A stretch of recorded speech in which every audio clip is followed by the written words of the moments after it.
Welcome to the Rim Break Rodeo. We hope this video helps. In this video, I will explain how to make pasta at home easy.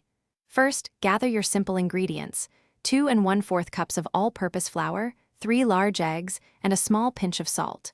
While some recipes use olive oil, it's optional. Using room temperature eggs helps them incorporate smoothly into the flour, creating a more cohesive dough.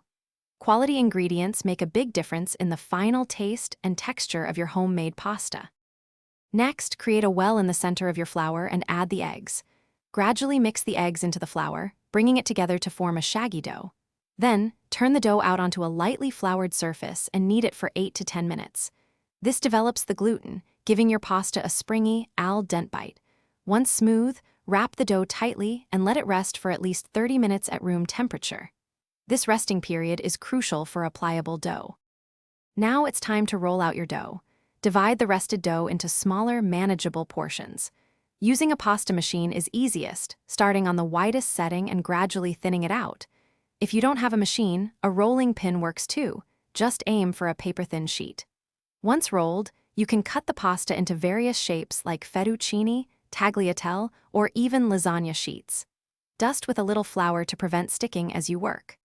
Finally, it's time to cook your delicious homemade pasta. Bring a large pot of generously salted water to a rolling boil. Fresh pasta cooks very quickly, usually in just 2 to 3 minutes, depending on its thickness. Stir it gently to prevent sticking.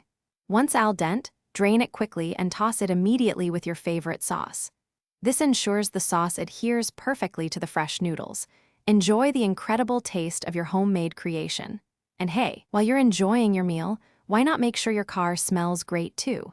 Check the description for a link to Little Tree's black ice and other fantastic deals. Thanks for watching. Consider subscribing if we helped you.